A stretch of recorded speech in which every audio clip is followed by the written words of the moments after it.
Following on from the Ravenwing detachment reveal yesterday, today it is the turn of the bony boys themselves, and I don't mean skeletons, no, I mean the Deathwing.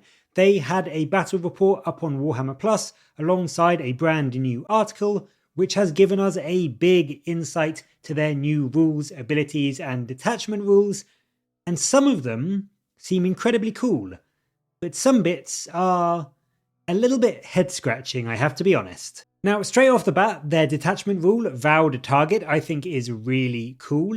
You choose an objective in your command phase, and until your next command phase, you get +1 to wound for all of your attacks against an enemy unit within range of that objective for your Deathwing infantry, so you can get a lot of stuff in your army getting bonuses to their wounding both in melee and at range against a key enemy unit on a really important objective. So I do think this is good. It will really let you kill off enemies that are sitting back camping a home objective or just trying to sit pretty in the midfield all game long.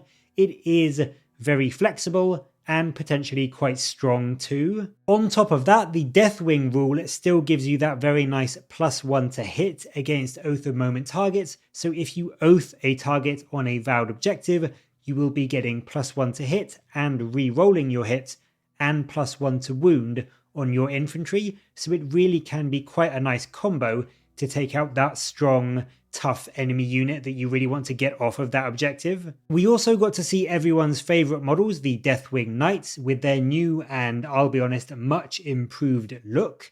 They still sport the same toughness 5, 2-up save, 4-up invuln, 4 wound profile that they currently have, and crucially, they still have that -1 to incoming damage from their inner circle rule. So these guys are absolutely tanky. They are genuinely one of the most durable units in the game. They require 5 damage attacks to insta-kill them, so they are very, very, very sturdy. However, that does seem to be coming at a cost, and also the start of where things start to go a little bit wrong for the Deathwing.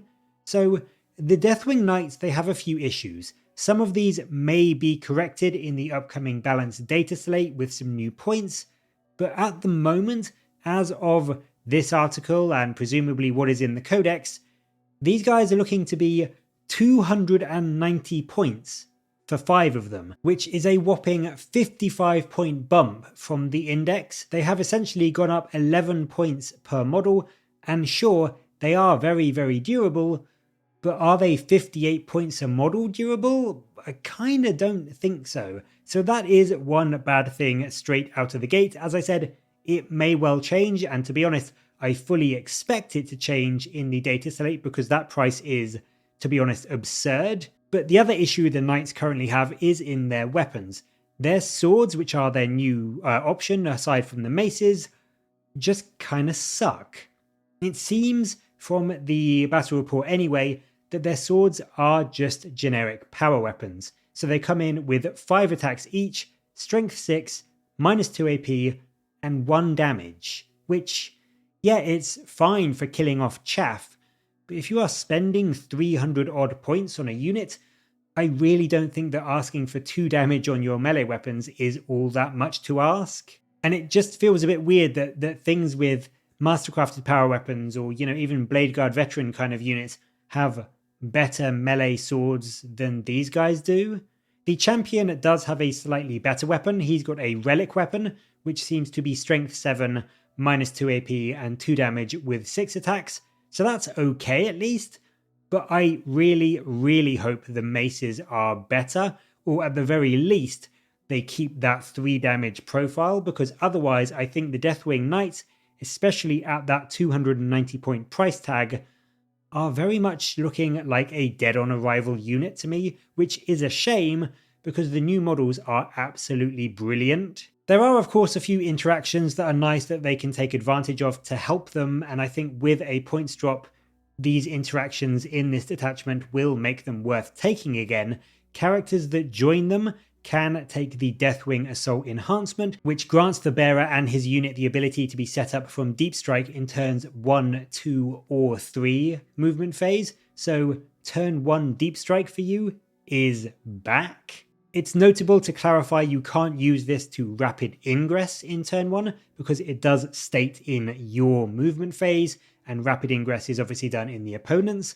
So you can't do that. You can't just drop them in turn 1 in your opponent's turn, but potentially dropping these guys in with a captain turn 1 to use the captain's free command point on a charge reroll to try and make it into melee could make these guys very, very scary. Or even just dropping in, say, a librarian with a big 10-man shooty squad of Terminators near a vowed target on your chosen objective to just wipe them off the board with a load of shooting and plasma and rapid firing stormbolters could also be a really nice use of that enhancement and a really nasty surprise for your opponent. A couple of stratagems also got shown off in the battle report. We got to see Duty Unto Death, which is one command point and it lets a Deathwing unit have a chance to fight on death. You roll a dice and on a 4+ or a 3+ if you are within range of your vowed objective, you can fight with any of your models that get destroyed before you remove them from the board, which is really quite good. It makes the idea of charging into things like your Deathwing Knights to try and shift them off an objective a much scarier prospect for your opponent. And then we also saw Martial Mastery, which is again in the fight phase. This gives you reroll wound rolls of 1 or full rerolls if you are again within range of your vowed objective. So with this on an Oath of Moment target, you could be getting +1 to hit, rerolling everything, and +1 to wound against a vowed objective target, rerolling everything with this stratagem. So that is potentially really quite scary on things like Terminators with their Power Fists or the Deathwing Knights if they do keep those 3 damage maces. So there is a lot of synergy in this detachment, I think, and I think there is a lot in here that in theory and potentially in practice is good and is strong and will work very, very nicely.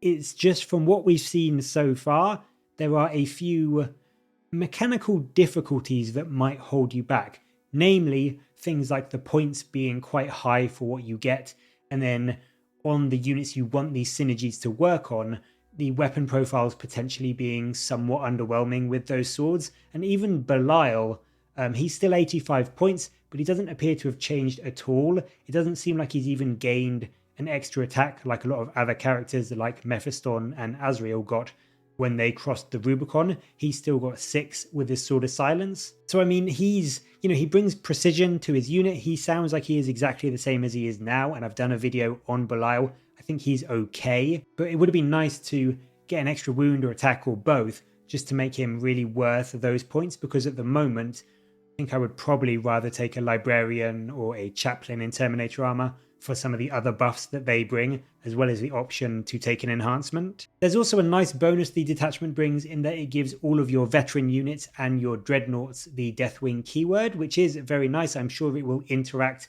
with a few stratagems and abilities. But from what we've seen so far, the detachment rule and the stratagems that we got shown, they specify infantry only. So your dreadnoughts won't get to benefit from things like that +1 to wound against vowed targets. And then when it comes to your veteran units, again, that's kind of up in the air. It's raised a few questions. Does that mean everything that's got veteran in the name? So your Stern Guard veterans, your Vanguard veterans, your Blade Guard veterans? Is it also going to be things like the Inner Circle companions? We don't exactly know what that is going to cover. And then another point is, will characters get the Deathwing keyword? Because if you remember, when characters join units, the keywords all cross over and blend together. So if Azrael has the Deathwing keyword and he joins 10 Hellblasters, will they also now count as being Deathwing and get to benefit from that vowed target buff? Because that could be really, really good on a squad of 10 Hellblasters. I think just in general, from what we've seen today, there is a lot of questions about this detachment. I think the idea of it and what they've done in terms of the rules that are available and the abilities that you get with it, they are really cool and really fun, and I think they have a lot of synergy that will make them work well together.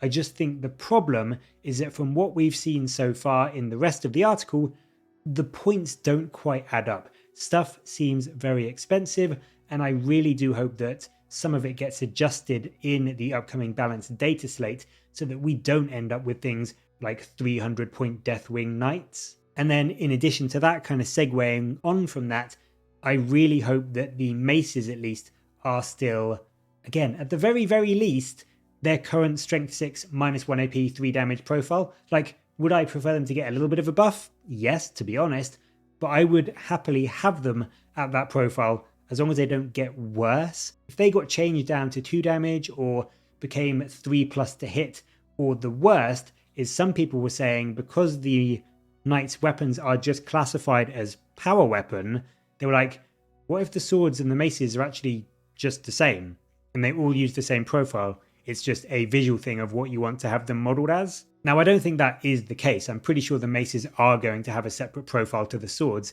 but can you imagine if the datasheet came out and you were paying 290 points and even the maces were still that same strength 6 -2 AP 1 damage profile? No one would bring them. They would just be so unbelievably overpriced. Even being very, very durable, they just wouldn't do anything apart from sit on an objective and survive. And whilst that is a useful thing to do, just it's not fun and you want them to actually go in and smash stuff. So I really don't think they would get any play at all at that price tag.